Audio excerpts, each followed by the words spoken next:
तो आरसीपी सिंह को पार्टी में लाना होगा।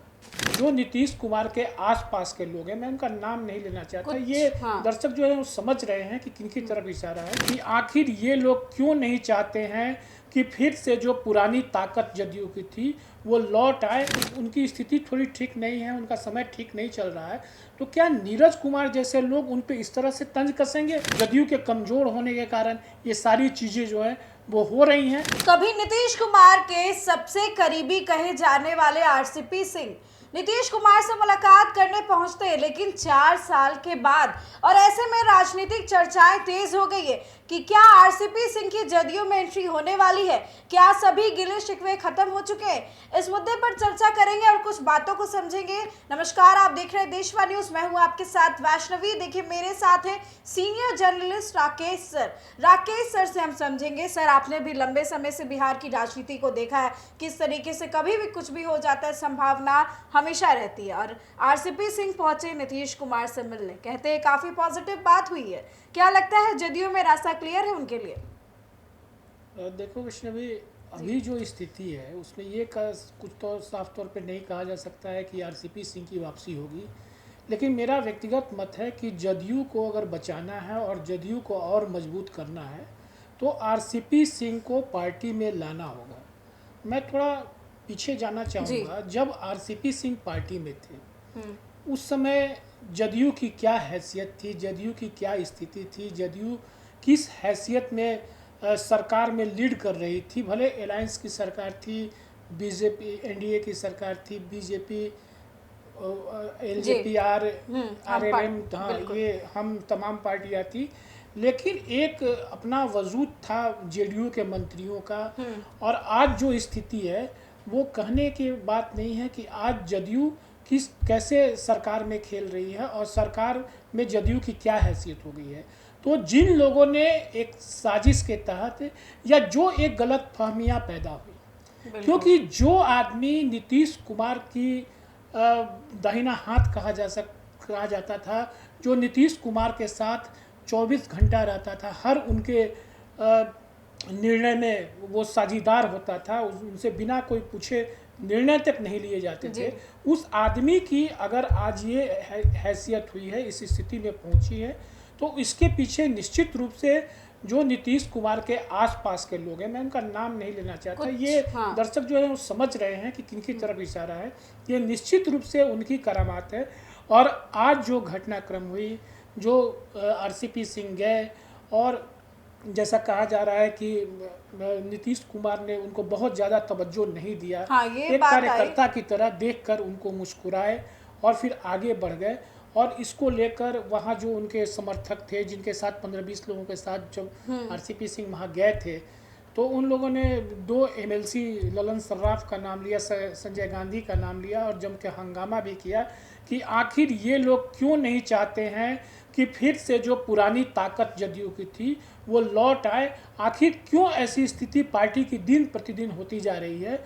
और जो आने वाला समय है वो जदयू के लिए निश्चित रूप से भारी साबित हो सकता है। अगर आरसीपी सिंह आते हैं तो निश्चित रूप से इसकी पार्टी की मजबूती होगी और पार्टी जो है वो आगे बढ़ेगी, इसमें कहीं से कोई शक शुबा नहीं। सर, एक सवाल है कि कुछ लोग जो ये चाहते हैं कि नहीं आए आरसीपी जी, तो क्या लगता है, डरते हैं इनसे कि आगे तो फिर वही वाला पोजीशन आ जाएगा उनका, नीतीश कुमार के करीब हो जाएंगे, हम लोग दूर हो जाएंगे, लगता है?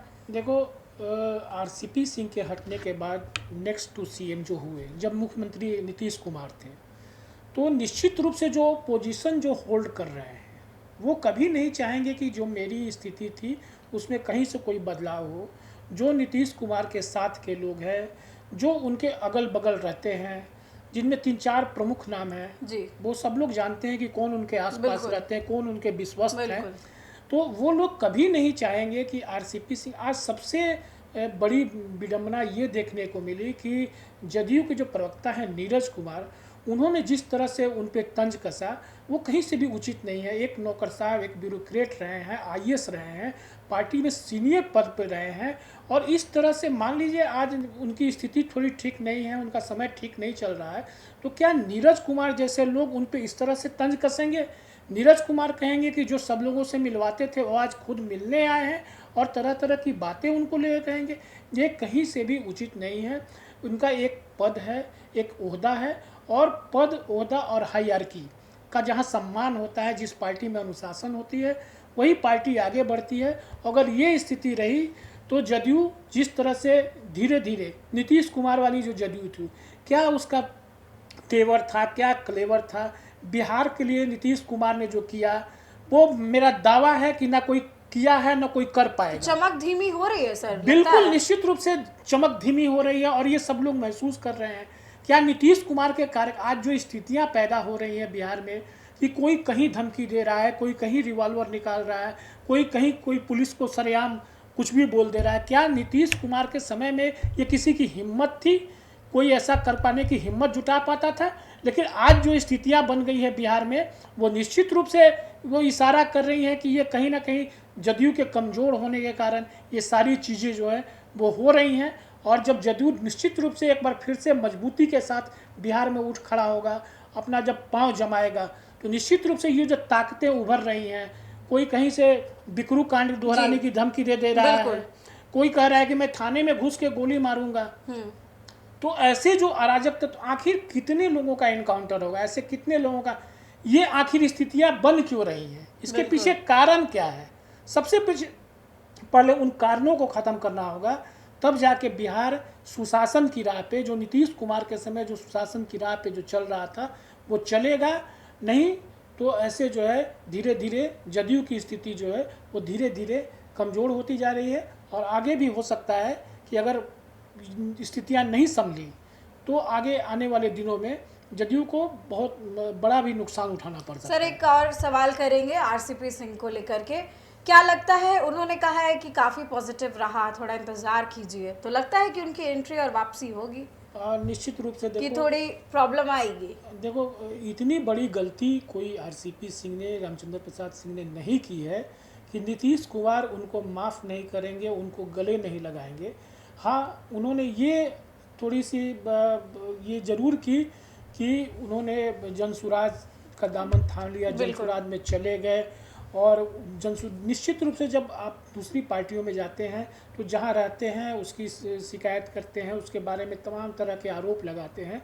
तो नीतीश कुमार जो है वो इन सब चीज़ों को भूले नहीं है, उनके अंदर वो सारी चीज़ें अभी है कि मेरे खिलाफ क्या बोला गया, मेरी पार्टी के खिलाफ क्या बोला गया, और नीतीश के जो आगे पीछे के लोग हैं वो तमाम जो है वो जो रिकॉर्ड हैं, जो वो दिखाते रहते हैं, याद कराते रहते हैं कि वो जो है नीतीश कुमार का जो तेवर है, उनके पर जो तलखी है वो कम ना हो जाए, तो वो तमाम लोग वो याद दिलाते रहते हैं, वो दिखाते रहते हैं। लेकिन लगता है सर एक समय आएगा जब लगेगा उनको, चलो भूल जाते हैं, एक हो जाते हैं फिर। बिल्कुल निश्चित रूप से, और ये जो है बहुत ज़्यादा समय नहीं है, ये बहुत जल्द जो है वो आरसीपी सिंह की पूरी दमखम के साथ जो है वापसी होगी। लेकिन वो पुराना जो तेवर था, जो कलेवर था, जो आरसीपी सिंह का पार्टी में एक जो स्थान था, वो होल्ड कर पाते हैं या नहीं, ये देखना होगा। लेकिन निश्चित रूप से अभी जो है वो जदयू को चाहिए कि आरसीपी सिंह अगर पार्टी में आना चाहते हैं तो उनका स्वागत करें। हाँ, आरसीपी सिंह ने खुद पहल की है, ये जदयू ने पहल नहीं की है, इसलिए निश्चित रूप से नीतीश कुमार को अगर लगता है कि आरसीपी सिंह से कोई गलती हुई है तो एक बड़े भाई की तरह, जिस तरह से उन्होंने छोटे भाई की तरह उनको सम्मान दिया और हमेशा अपने साथ रखा है, तो इस बार भी एक मौका नीतीश कुमार को जरूर देना चाहिए, और उनकी घर वापसी के लिए बड़ा एक कार्यक्रम आयोजित करना चाहिए, और उनकी घर वापसी भी जो है उस शानदार तरीके से करानी चाहिए, जिस तरीके से उन्होंने पार्टी को सींचा है, पार्टी को आगे बढ़ाया है, उसी तरीके से एक शानदार कार्यक्रम करके आरसीपी सिंह की जो है वो पार्टी में वापसी करानी चाहिए। तो आपने सुना किस तरीके से आरसीपी सिंह को लेकर के राजनीति काफी ज्यादा तेज है। एक तरफ मंत्री श्रवण कुमार ने कहा कि उनके लिए दरवाजे खुले हुए हैं, अब ऐसे में देखिए कुछ बड़े नेता इसका फैसला करेंगे। अब नीतीश कुमार के हाथ में है, आगे क्या हो सकता है, आरसीपी सिंह की कब वापसी होगी, ये आने वाले समय में पता चलेगा। फिलहाल इस खबर में बस इतना ही। आपकी क्या राय है कमेंट सेक्शन में जरूर शेयर करें, उस वीडियो को लाइक करें, चैनल को सब्सक्राइब करें और देखते रहे देशवा न्यूज। धन्यवाद।